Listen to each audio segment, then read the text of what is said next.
Hello everyone and welcome to the 2022 Throwdown the Mountain presented by Sun King Discs along with Discraft. We've got a second feature card for you here during round number 1, and by we, I mean myself along with Nate Perkins. Nate, first time to the course, this amazing piece of property, and glad to have you both on the course and behind the mics. Yeah, happy to be here, Terry.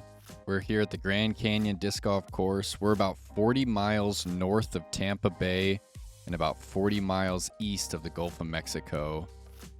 It's an old quarry that they just abandoned in the 1930s, and this is a temporary disc golf course that they set up every year for Throwdown the Mountain.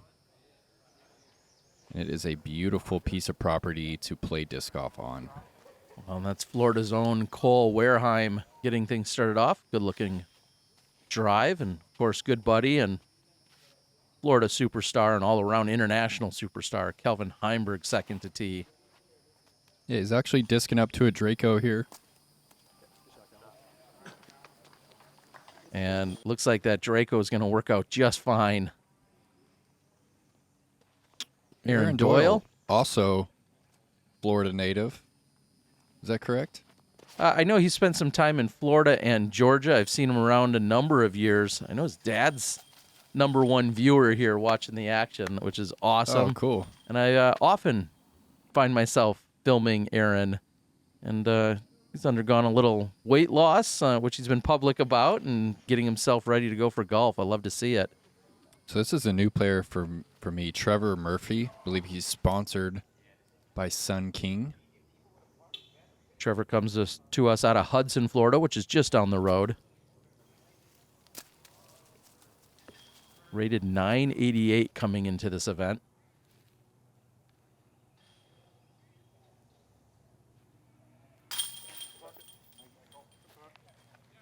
Good putt to start the round.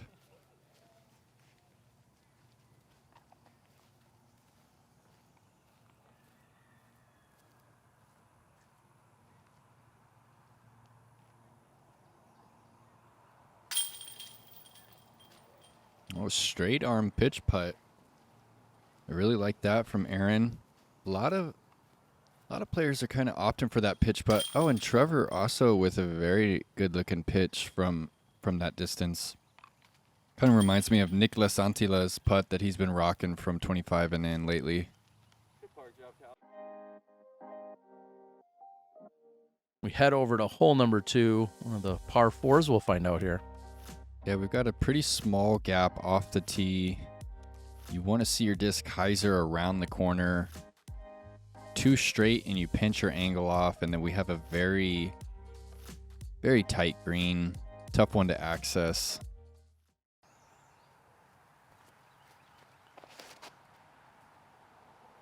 That needs to hyzer. A little too straight for Cole. Might be on that right side of the fairway. Here's Heimburg.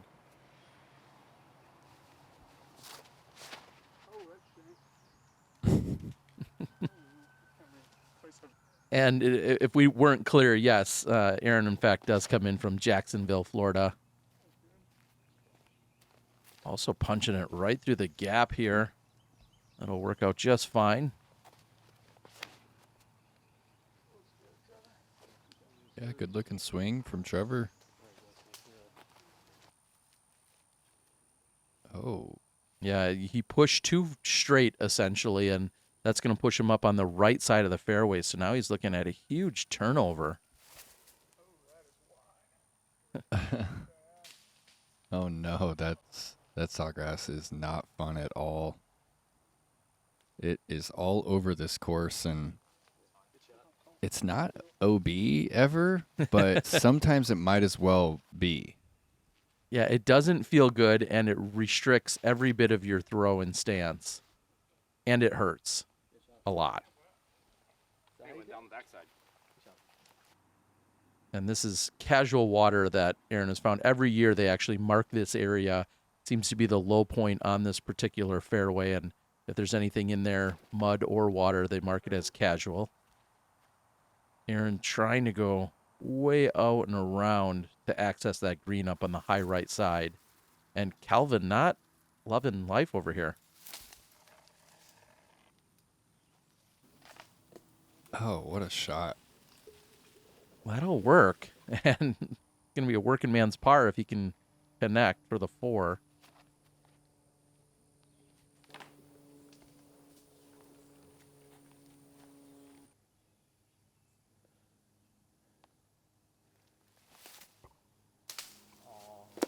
Oh, and that was online. So that's casual water, but it just, you never see water that close to the pin, and you kind of have to make a decision if you want to dunk your foot in that little bit of water, or if you want to kind of take your relief behind and increase the distance of your putt. That's a nice par save from Calvin. I think the sound effects say it all, actually, for how Calvin felt about that. All right. Yeah, great birdie here for Trevor. Yeah, good looking putt. Yeah, some pretty serious rainstorms come in on Thursday. We actually had beautiful weather a few days leading into the event, but Thursday we saw some nasty rain, and that kept things very, very wet out here on the course. And in all the years I've filmed, I have never seen a collection of water actually behind the basket in that very spot. So something new, make the green a little bit more unique up here.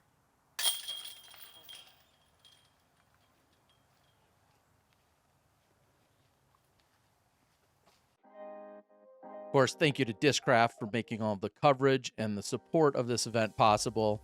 As we look at the somewhat technical tee shot here on hole number 3, you're playing off of the ridge, trying to get to the backside of this hill, and then you're going to have awkward footing, but you need to throw up this path to eventually find the basket on the spine. Trevor Murphy with the honors here on tee of number 3.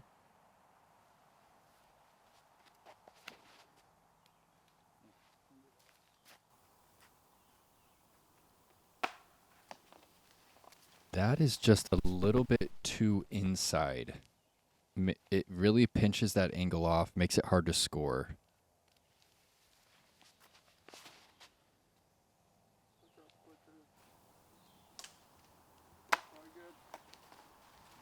Similar, but the extra 3 to 5 feet there might actually be a huge help to Heimburg.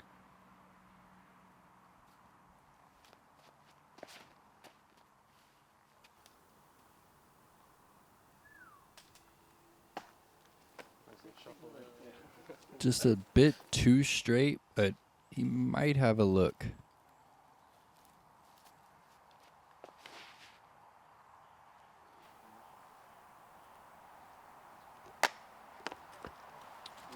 And that's the best of the 4 right there. That was also a Draco. Supporting the homie, Calvin Heimburg.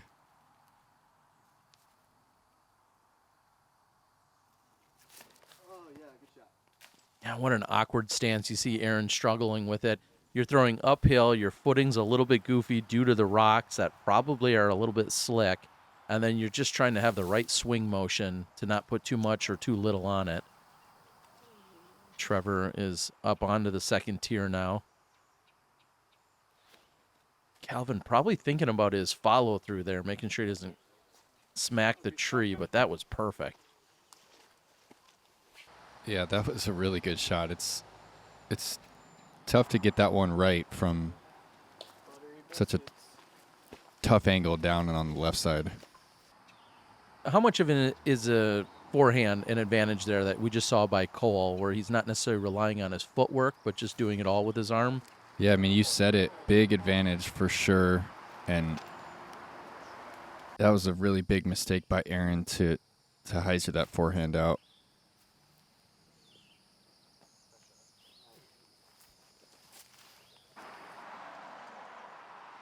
So Aaron had gone out of bounds.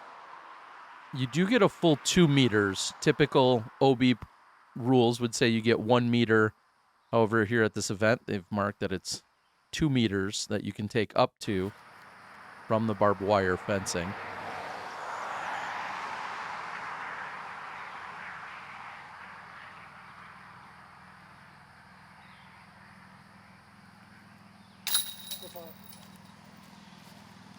Really like Aaron's putt.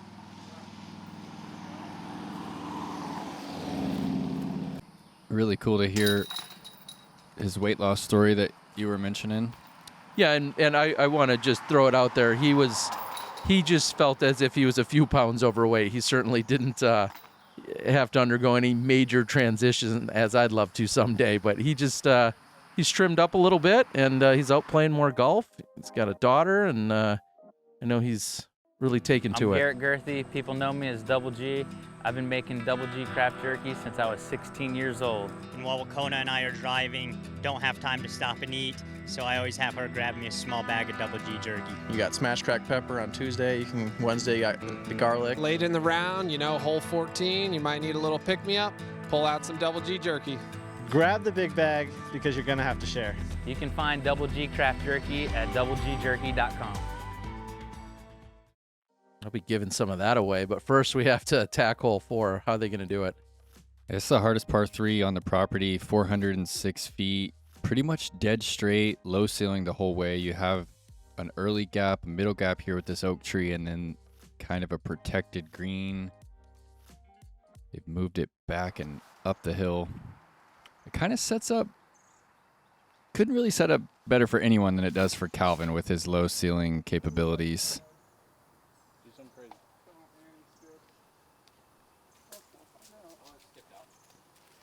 Wow, and he's actually driven that almost all the way up to the pin. Wow, it's pin high Yeah. down the hill. Gets a play off the right side hill. Oh, here's a No. different line. That's tracking Check to up. the OB, though. Sounds like it got stuck and didn't find the OB fence on the right side, so he's at least in bounds.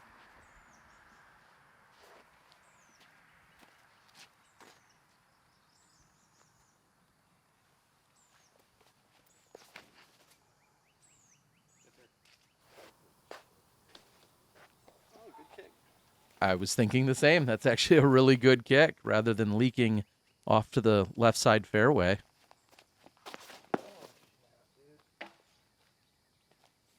That's the bogey seater right there.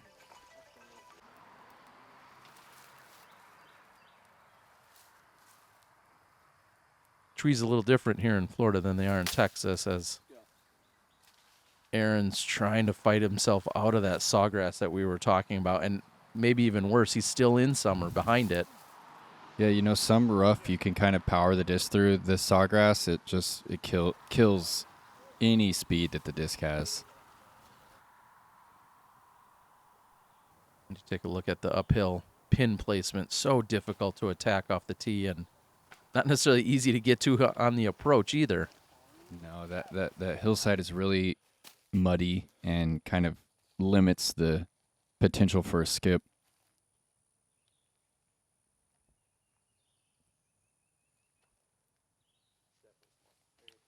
That's a pretty good result for that forehand roller. Yeah, I think he's probably pretty fortunate that something, tripped him up rather than finding the out of bounds.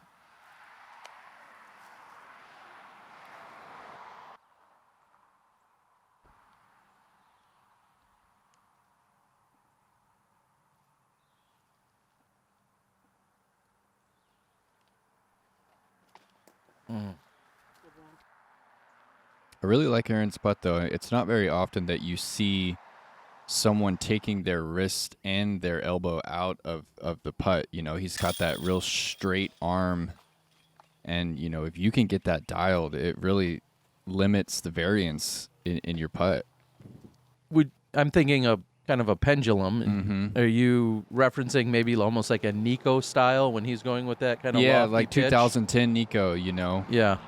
where he had that pendulum right in between his legs on that really wide straddle, and even like 2014 Rick, Rick still has somewhat of a pendulum, but he's got more wrist lever now.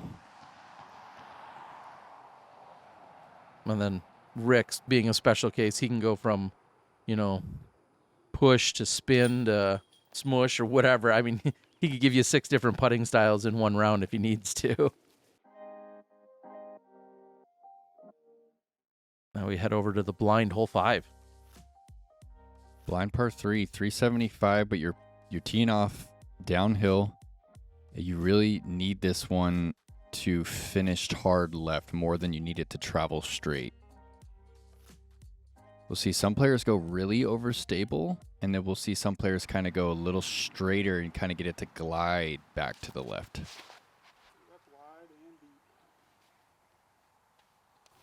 And Calvin says it for us that it's wide and deep. You would much rather see that barely hyzer around the corner rather than push straight like we saw.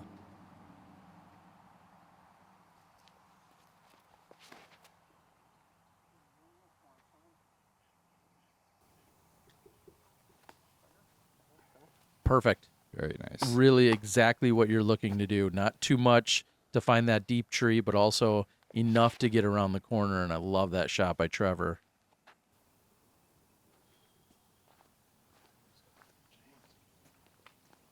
Little bit short, but still very workable for Cole.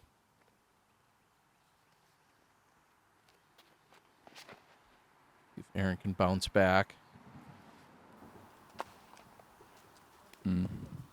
Catches the Guardian.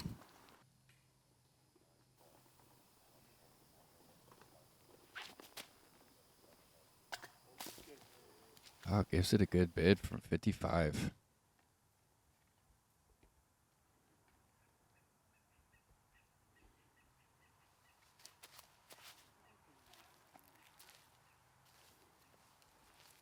A little bit of a slow start here that we're seeing from Heimburg.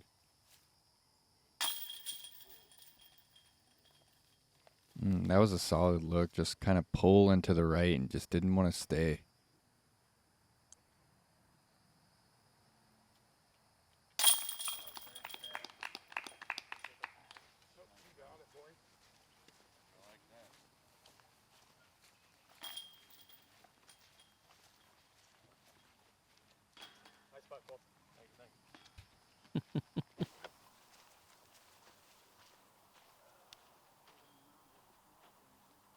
Almost feels like we invited Calvin here into the booth. He's not shy about giving us some of his insights as soon as he's throwing. Kind of appreciate it. I love it.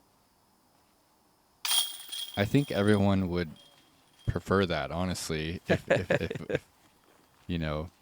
we'd be out of a job, but Yeah, if the players just immediately told us what they were thinking and what was happening. I mean, if we could ask the player before they threw what they were trying to do and then have them react to it afterwards, that would be ideal. That was just off, yeah.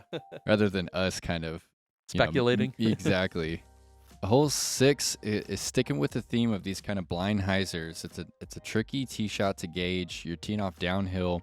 Too straight, you're in the sawgrass. Too tight, and if you don't make the corner, it's big trouble. An ideal tee shot leaves you with about 300 feet to the pin. Oh no. That looked a little early out of the hand.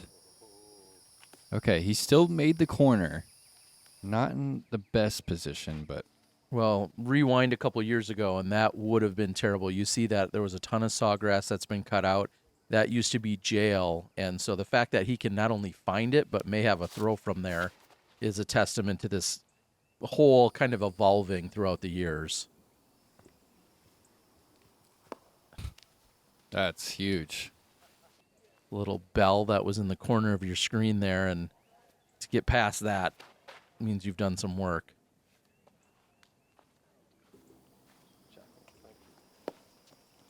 Yeah, very, very nice from Cole. And even the players up on the tee are kind of listening, and if they hear that thud, they're assuming they found some short grass or probably have a good landing zone that they've been in, as opposed to the ruffles of sawgrass.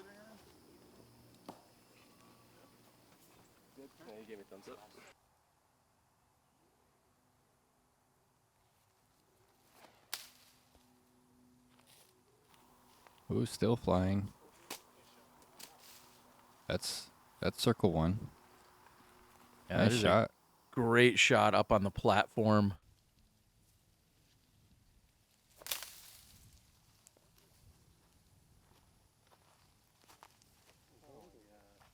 What?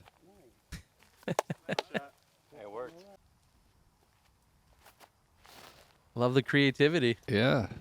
Just hacking through that sawgrass.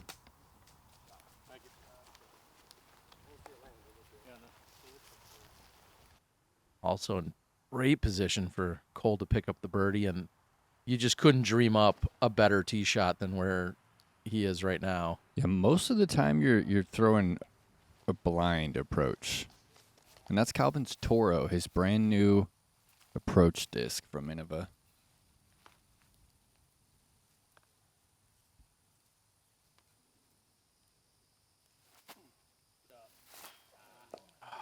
Oh, that would have been a sweet up and down with the forehand roller.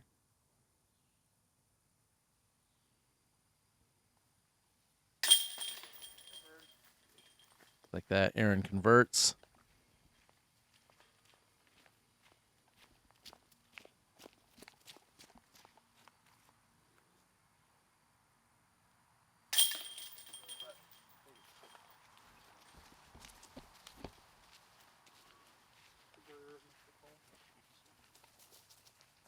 This is probably one of my favorite greens.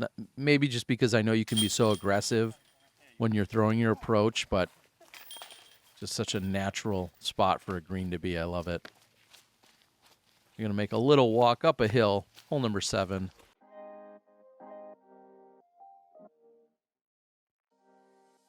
.337, little low ceiling off the tee. It's pretty much dead straight. You got to have speed control on this drive, though. If you go like 25 long, you'd likely have no look at the pin. A lot of players are using the ground, trying to skip it a couple times. Yeah, I think that's the play. You want to be short and then just skip to the pin. Oh, it's so unfortunate. That tree's right in line with the pin. It's hard to purposefully miss that one when you're just throwing a dead straight shot. And you heard Kelvin say, either side.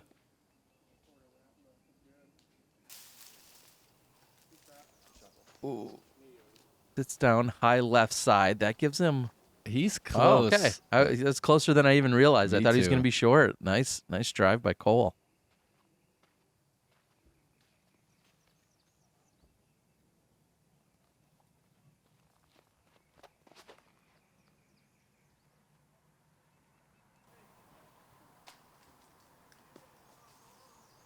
Good looking shot from Aaron.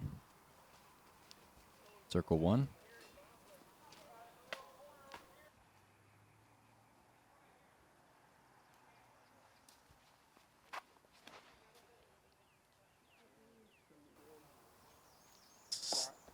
Oh, no. How does it...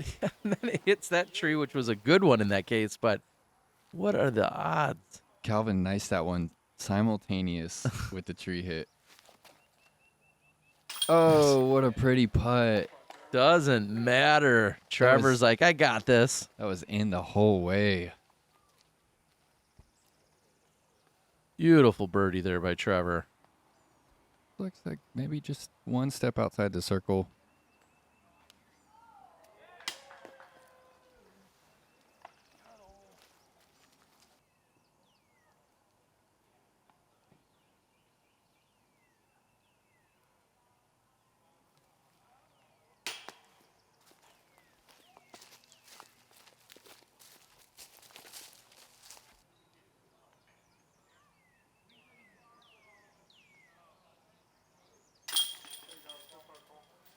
Good putt for Cole.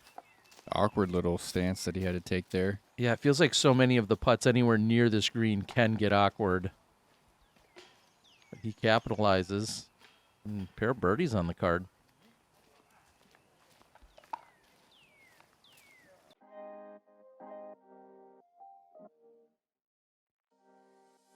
All right, so hole 8, you're teeing pretty much eye level with the basket, going across this valley here. This big pine tree creates the shape. The right-hand backhand is going to be throwing a towering Annie that you would like to see kind of start fading back toward the end to climb this hill. The forehand is kind of the safe play. It would be a huge forehand to park it with. But with so much airspace, if you don't hit this backhand correct, you can find OB on the left side or turn it over too much and find the sawgrass early right. Let's continue to drift over. It's a pretty good looking shot. You'd like to see that kind of just continue to hold to the right.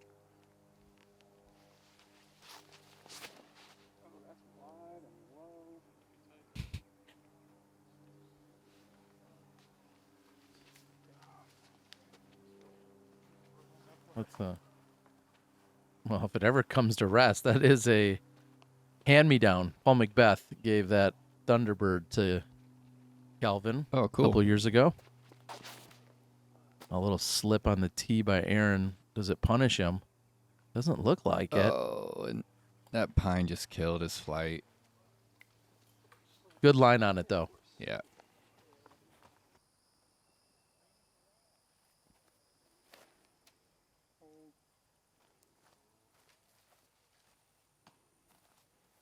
There's something to be said about just being able to throw directly up the hill where Aaron is, for instance. And I know that might seem all too obvious, but not having to put any real angle on the disc to get it up this hill, I think just is such a huge advantage. You see, these guys with straight shots going right at it, as opposed to having to finesse something to deal with some of those, branches that come in on the high left side.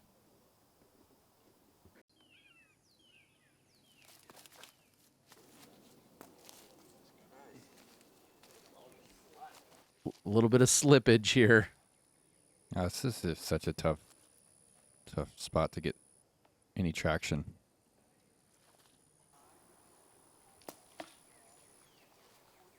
Not able to generate enough power from the straddle from on the hillside. Aaron to save the par.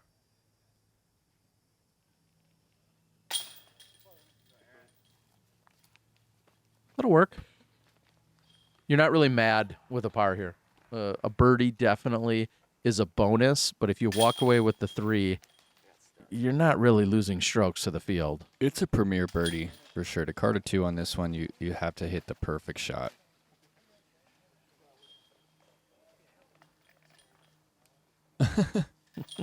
So gentle. Or not. We head into the final hole of the front 9. 9 rhymes with spine, maybe? Yeah, it is on a little spine. It's similar to hole 4, dead straight, low ceiling, dangerous early gap, and then a couple of late gaps that make it difficult to park.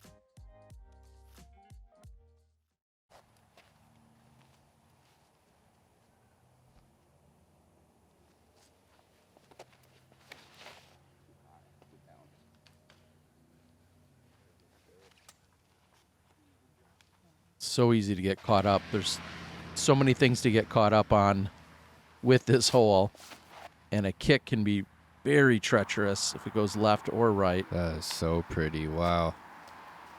Come on. Curl. The fact that it remained curling was huge, because if that catches edge, it could actually go all the way down to the OB road. So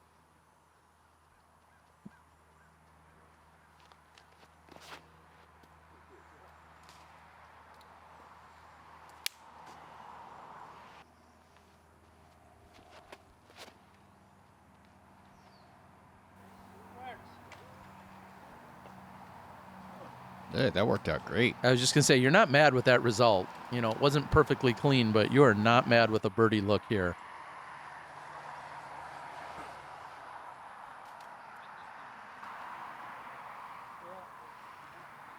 Yeah, these par 3s can really bite you.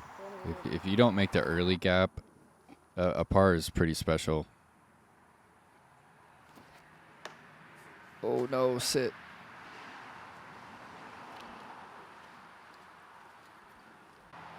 I was thinking we were going to gently close out the front 9, but hole 9 has other plans for these players.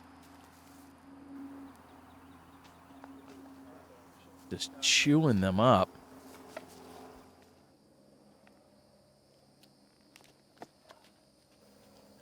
Wow. Completely different putt style right there and really generated great pace. Straight from the chest. Birdie look for Cole. Come on, salvage it for us. Hey. Love it. Well, he's just real upright, real relaxed in both his drives and his putts.